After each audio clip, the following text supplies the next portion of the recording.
Today on Locked On Red Wings, Detroit's defensive warts have shown their ugly heads the last couple of days. How can the Red Wings maximize on their defense, and is there any cavalry on the way?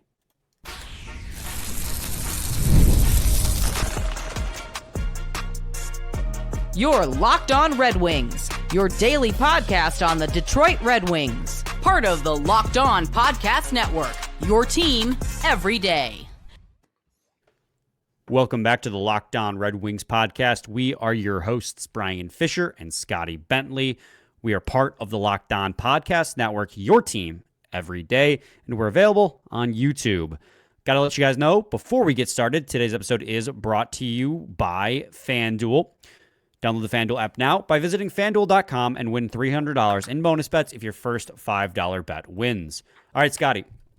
So the last three games in particular, I feel as if the Red Wings defense has kind of shown you its worst self. Part of that, last two at least, has been because Simon Edvinsson has been out with an illness. And so you've seen how quickly this defensive unit gets thin when one of your top three defenders misses a game. It forces guys up in the lineup. It forces other guys to double shift because there's just not a lot of confidence / ability down the lineup to take those hard minutes when one of your top guys play. And so the top conversation I want to have with you, Scotty, is, how can the Red Wings maximize their ability to play defense? How can is there cavalry on the way down in Grand Rapids? Because I'm not sold that there is either currently. It's just a discussion about the defense. And I do want to preface this as well, that the defense, while it's shown its ugly head the last three games, right? You have the Islanders game where there were 3 deflections, some of them off defenders, some of them from not covering guys. Same argument can be said against the this last game that the Red Wings played against the Devils, where there were 2 deflections and a brutal giveaway and an ill-advised icing. And then the Columbus game as well, where some of that was rush opportunities. The Red Wings were able to march back. Defensively, the Red Wings have shown its ugly head. What do you make of this so far, Scotty? I mean, honestly, what I make of it so far is what we kind of talked about going into the season, just perfectly painting itself in the sense of like, this blue line is really thin. Like that's just, it is what it is. And they got to figure out a way to kind of patch their way through the season with it. But it's not thin in terms of bodies. It's thin in terms of, consistent NHL talent. And so it's this situation that we found ourselves in at the end of last season. And now, to maybe even a more dramatic extent, like, they are in a spot where if Seider or Edvinsson miss any time, your blue line is probably going to look pretty rough. And it's not both, it's either.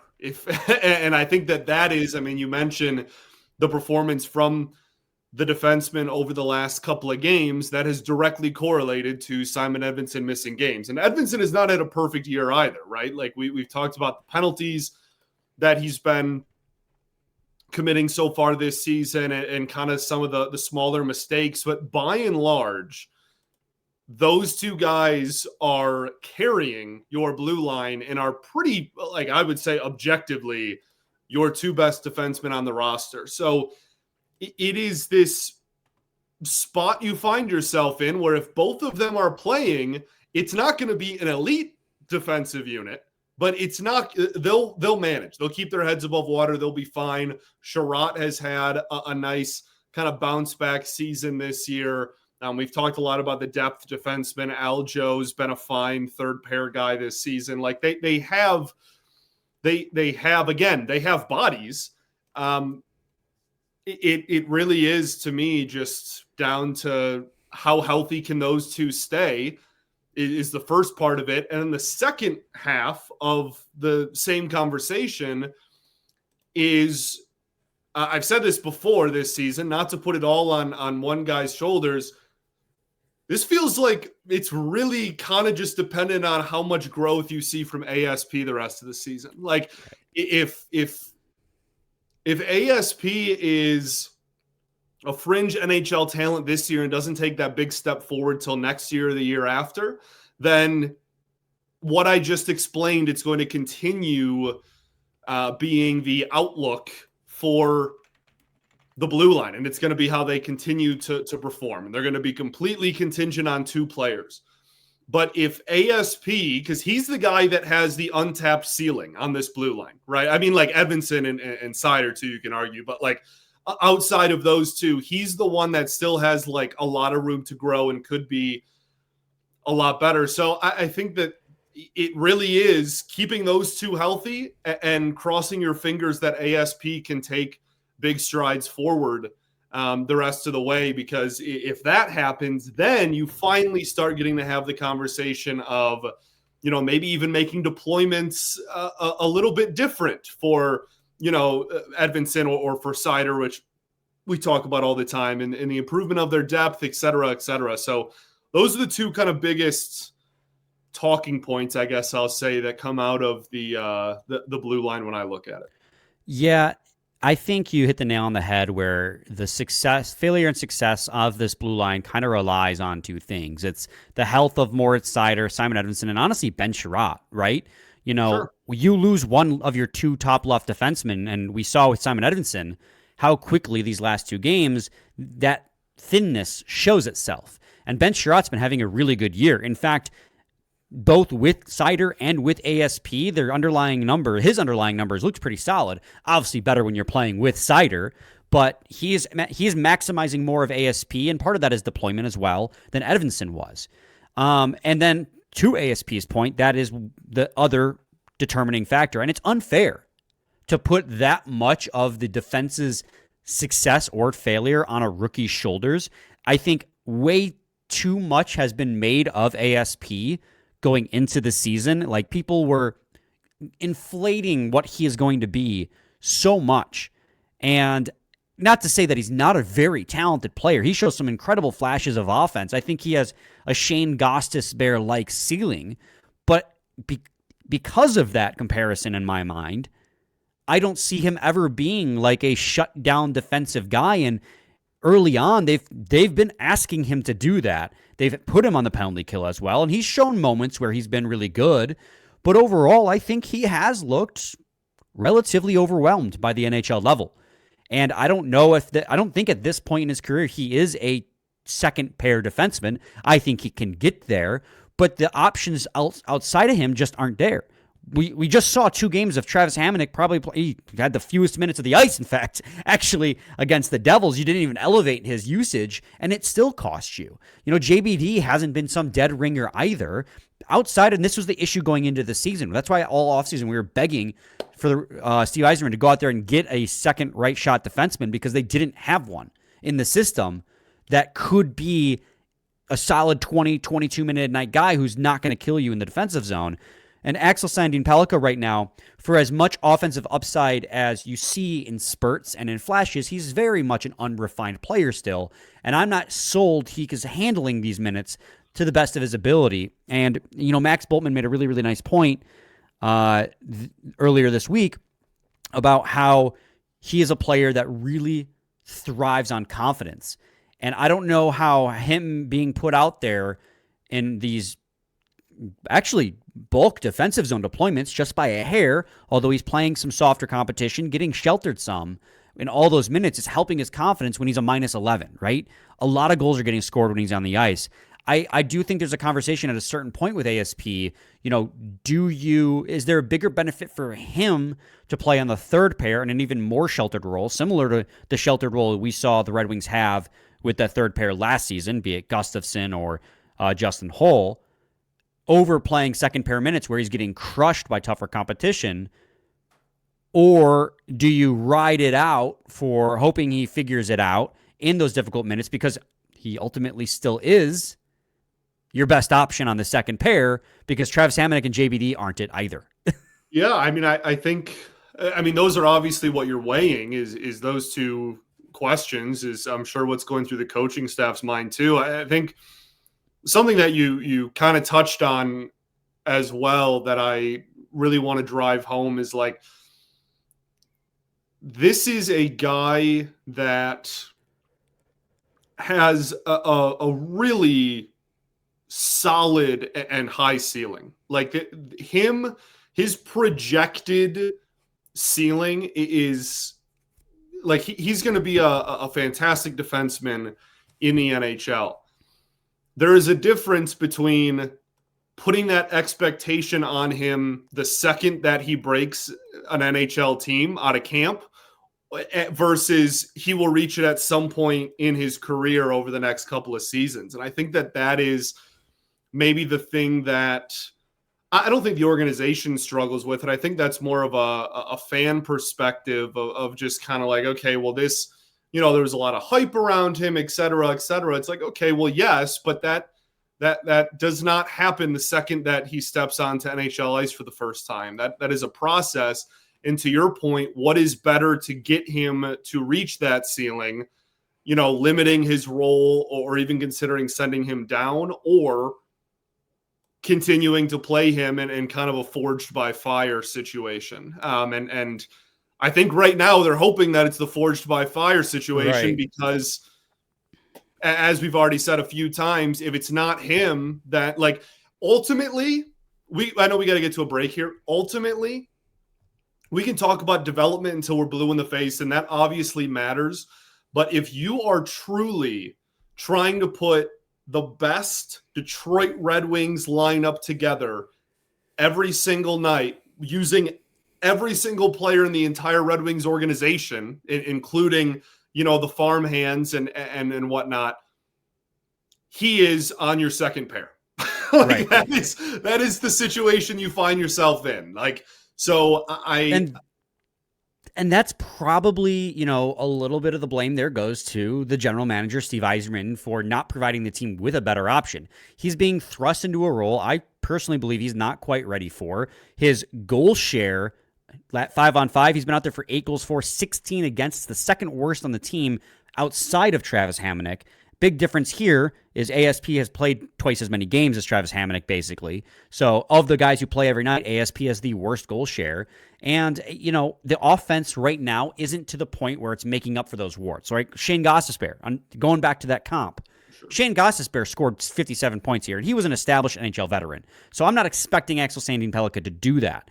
But when you're a player who is praised for your offensive game, what does he have? 6 points so far this season in 20-some games? That's the profile, right? The profile has always been, since draft night, has always been, a guy that is has the potential to be a really good offensive defenseman. And it's one thing if the defensive shortcomings are next to Edvinsson, where he can make up for them and he's providing offense. But that's a down the road, you hope he turns into that, because obviously he hasn't been it so far. I don't want, and I know this is coming off as so hard on ASP, and like I want to just reiterate, it's just because like he's the one that can change the complete outlook. Like, and he's got such a bright future. Like, he's going to be a very good NHL player. I don't want to get it twisted that we think he's like a bust or anything. We don't. No, again, we just think that he's now you have no other options, right? So it's projection versus current production. And I would rather ride ASP through all the warts and the bumps he's going to have throughout the first season than see Travis Hamonic, Justin Hull, or JBD on the second pair. Keep him here, and honestly, I would rather keep giving him second pair minutes. Even I even with all of this we've talked about, I have no interest in limiting his role or sending him down. Right, and talking about ASP, I mean, he's far and away not the only person on this defensive core that needs a step up, right? And we'll talk about those other players here in segment 2 of Locked On Red Wings, so stay tuned. Let's be honest, most of us can't even name all our financial accounts, let alone what they're worth. Between 401ks, savings, and investment, it's easy to lose track, and that can mean leaving money on the table. That's why you got to start using Monarch, an all-in-one personal finance tool that brings your entire financial life together in one clean, easy-to-use interface on your laptop or your phone. It's going to help you organize your accounts, track your spending, and get a better handle on your investments without having to touch a spreadsheet. You're going to love how you can review everything with your partner, see shared goals, and make better financial decisions together. Monarch's visual dashboards and smart tools make it easier to understand where my money's going and how Monarch makes it work harder for me. Don't let financial opportunities slip through the cracks. Use code LOCKEDONNHL at monarch.com for 50% off your first year. That's monarch.com, code LOCKEDONNHL for half off your first year.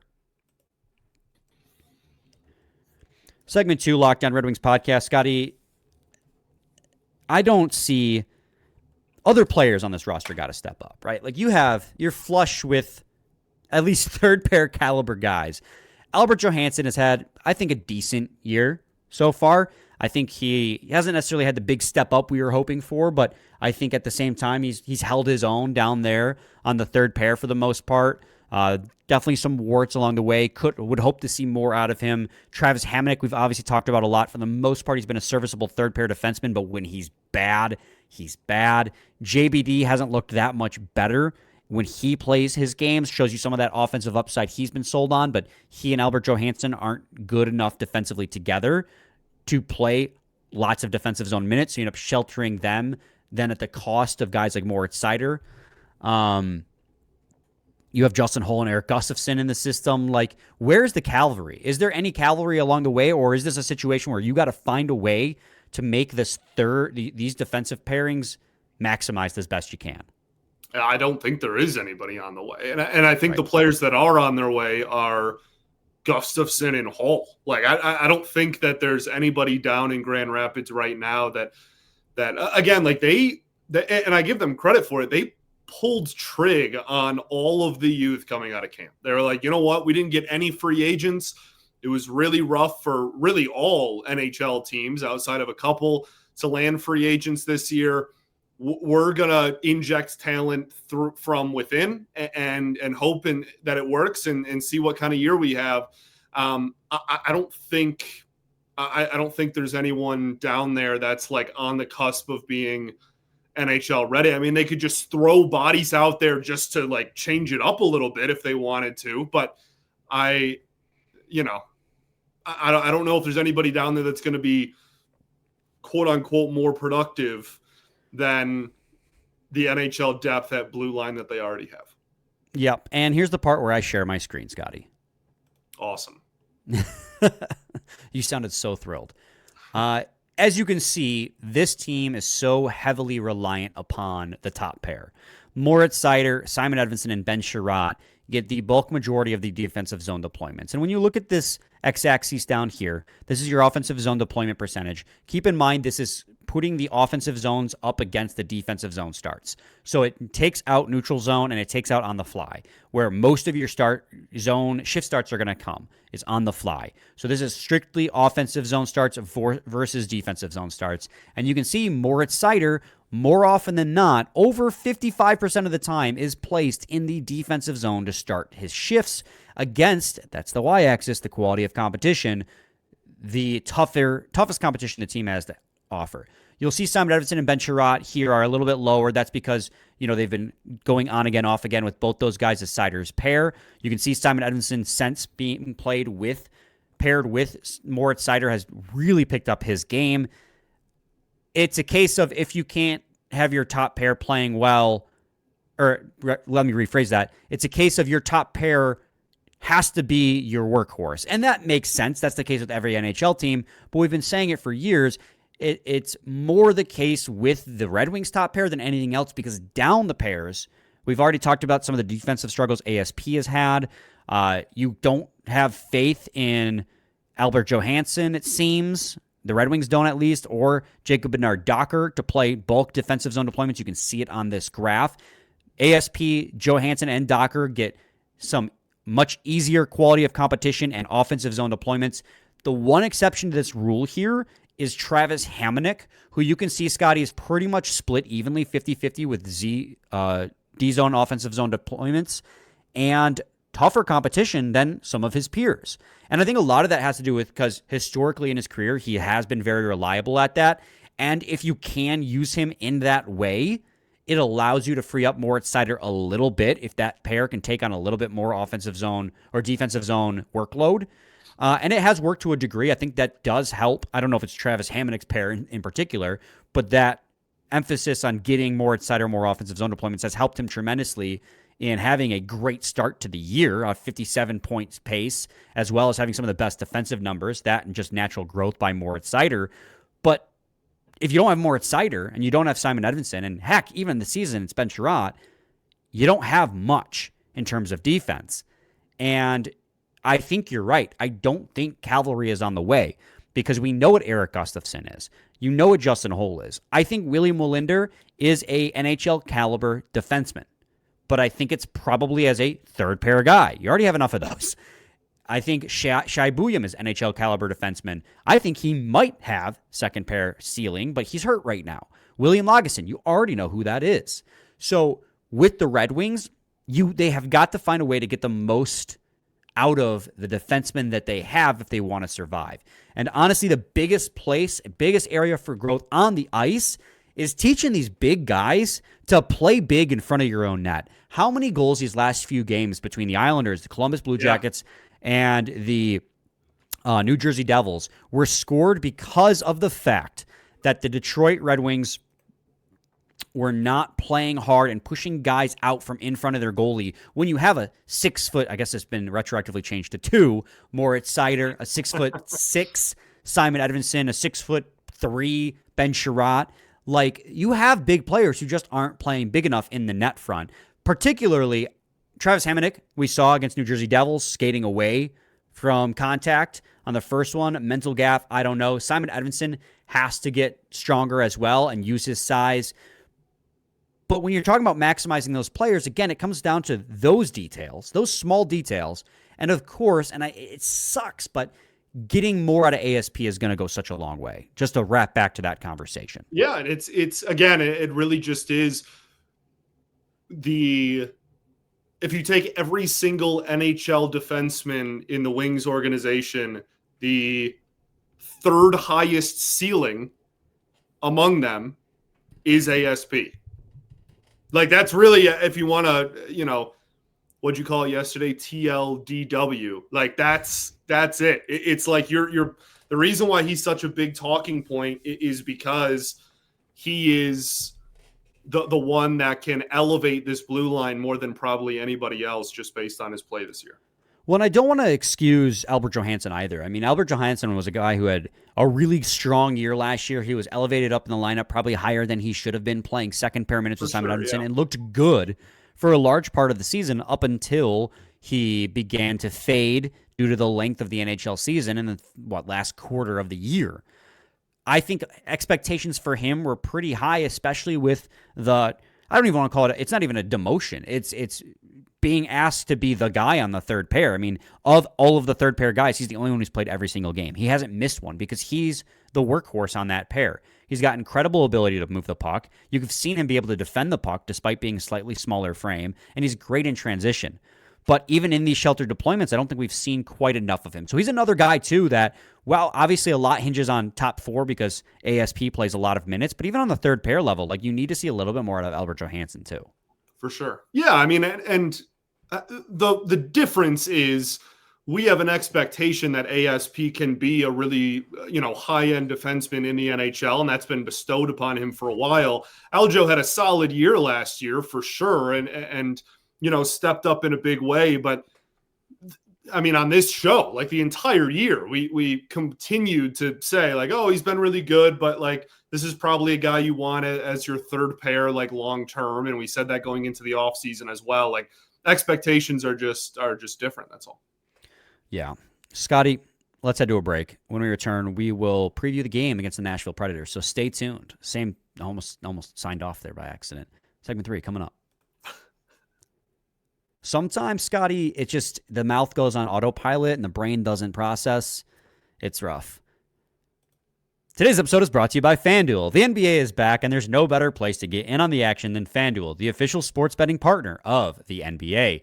Even if you missed the start of the game or you want to ride the hot hand, FanDuel has live bets on everything from who will score next to fourth quarter comebacks. Plus, you can even combine your live bets into a same-game parlay for a shot at a bigger payout. It keeps every game exciting, especially when your team's making the late push. Right now, FanDuel is giving new customers $300 in bonus bets when your first $5 bet wins. So head to FanDuel.com to sign up and play your game with FanDuel, the official sports betting partner of the NBA.